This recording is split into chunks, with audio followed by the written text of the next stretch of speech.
Story of Marcus Schrenker. He was apparently a financial, well, I don't know if it's fair to say analyst, but he invested people's money, right?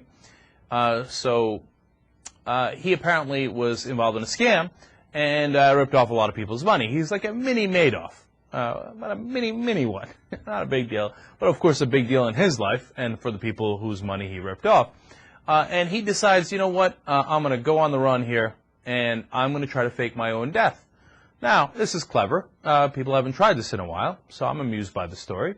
And he gets up in a plane, you know, by himself, of course, and it's a Piper PA-46, and he takes it from Anderson, Indiana, and he's going to take it to Destin, Florida. And on the way out, on the way there, boom, he parachutes out, puts it on autopilot, the plane crashes, and he had called in earlier and saying, oh, my window went out for no reason, oh, I'm bleeding, I'm in bad shape, I gotta go, I'm in bad shape, I'm bleeding.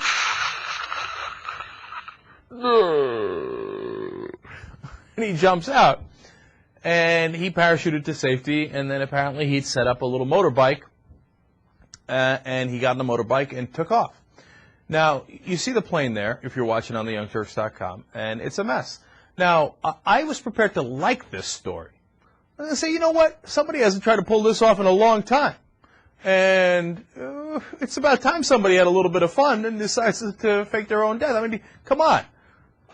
It's been a long time since that guy jumped out of the plane with the money and got away with it. What was that, in the 1970s?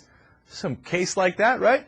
But, dude, if you're going to do this, you can't just put the plane on autopilot and have it crash randomly somewhere.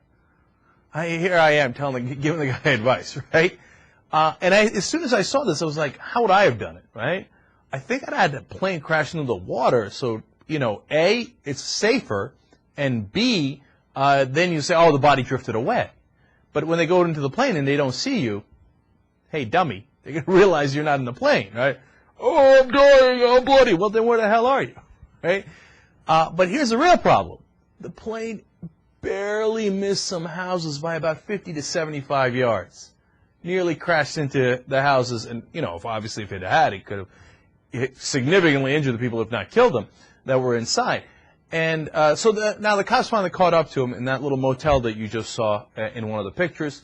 And when they did, he apparently had cut his wrist earlier. I guess he realized they were on to him, and he was muttering, die, die, die.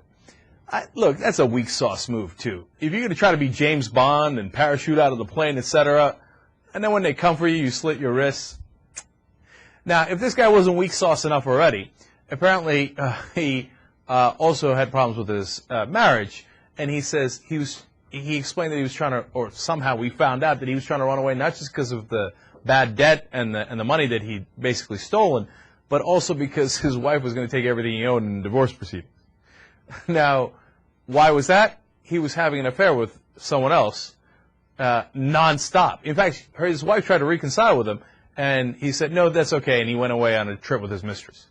In fact, he was on a trip with his mistress in Florida when cops came to raid his house on the charges of him misdirecting the funds that he was managing. So this guy's an absolute mess. Just when we thought we were going to have a little bit of fun with a little James Bondy story, he went and ruined it in 18 different ways.